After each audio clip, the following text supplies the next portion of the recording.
அன்பு நண்பர்களே, அனைவருக்கும் அன்னை சமையல் உமாவின் அன்பான வணக்கங்கள்.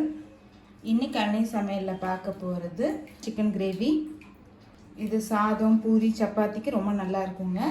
வாங்க எப்படி செய்கிறதுன்னு பார்க்கலாம். இப்போ கடாயில் தேவையான அளவு எண்ணெய். இப்போ 2 வெங்காயத்தை நீல வாக்கில் நறுக்கி இதில் சேர்த்துக்கலாங்க.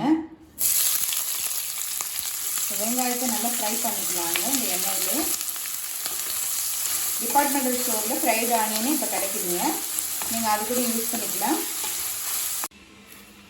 இப்போ வெங்காயத்தை நல்லா ஃப்ரை பண்ணியாச்சுங்க. பார்க்கும்போது தெரியும் நல்லா கிறிஸ்பியாக இருக்குன்னு. இப்போ 1/2 கிலோ சிக்கன் எடுத்து வச்சுருக்கேங்க. இப்போ இது கூடவே 2 டேபிள் ஸ்பூன் தயிர் சேர்த்துக்கலாம். புளிக்காத தயிராக எடுத்துக்கோங்க. 2 டீஸ்பூன் இஞ்சி பூண்டு விழுது. இப்போ நம்ம ஃப்ரை பண்ணி வச்சுருக்க வெங்காயத்தை இதில் சேர்த்துக்கலாம். கையிலே நல்லா மேஷ் பண்ணிவிடுங்க.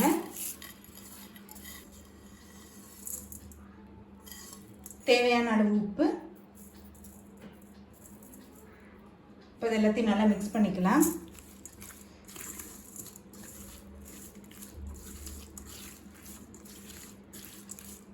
இன்னொரு டேபிள் ஸ்பூன் தயிர் சேர்த்துக்கலாங்க.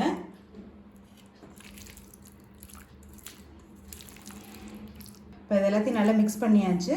இப்போ இதை 1 மணி நேரம் நல்லா ஊற வச்சிடலாம். இப்போ அடுத்தது நம்ம மசாலா அரைச்சிக்கலாம். 3 பட்டை, 2 கிராம்பு, 3 ஏலக்காய், 1/2 டீஸ்பூன் சீரகம், 1/4 டீஸ்பூன் மிளகு, 1 டேபிள் ஸ்பூன் தனியா. இது எல்லாத்தையும் நல்லா வாசனை வர வரைக்கும் வறுத்துக்கலாங்க. ஸ்லோலி வச்சு வறுத்துக்கோங்க. 4 காஞ்ச மிளகாய்.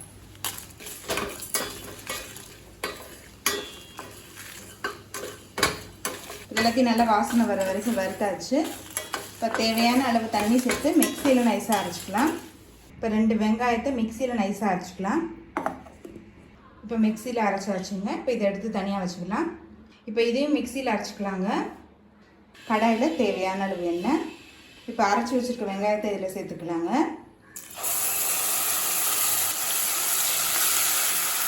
வெங்காயத்தை நல்லா பச்சை வாசனைக்காக வதக்கிக்கலாம்.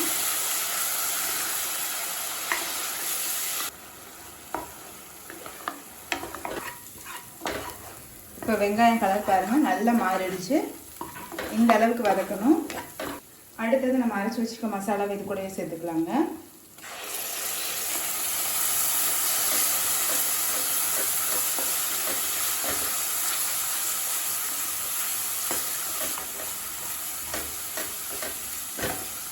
நல்லா எண்ணெய் பிரிஞ்சு வர வரைக்கும் வதக்கிக்கலாங்க.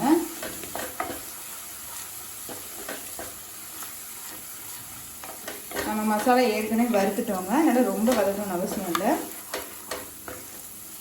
பாருங்கள், நல்லா எண்ணெய் பிரிஞ்சு வந்துடுச்சு. இப்போ 1 நிமிஷம் வரைக்கும் நல்லா வதக்கிட்டேன். இப்போ நம்ம மேரினேட் பண்ணி வச்சுருக்க சிக்கனை சேர்த்துக்கலாங்க. கொஞ்சமாக உப்பு,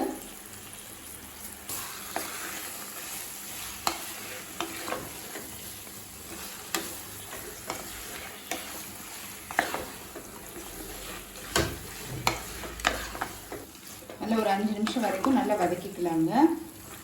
உப்பு நம்ம மேரினேட் பண்ணும் போது கொஞ்சம் சேர்த்துருக்கோம், அதனால் இப்போ அதுக்கேற்ற மாதிரி தான் உப்பு சேர்த்துருக்கேன்.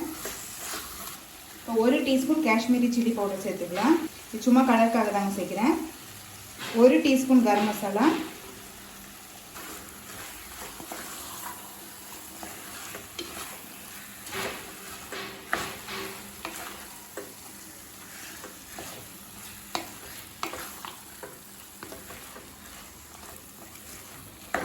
இப்போ 1/4 கப் தண்ணி சேர்த்துக்கலாம்.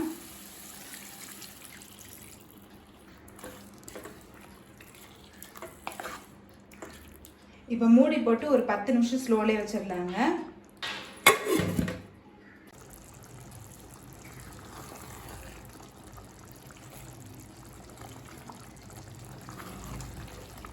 இப்போ சிக்கன் நல்லா வெந்துருச்சுங்க.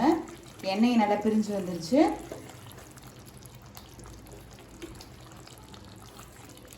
இப்போ கொஞ்சமாக கொத்தமல்லி சேர்த்துக்கலாம்.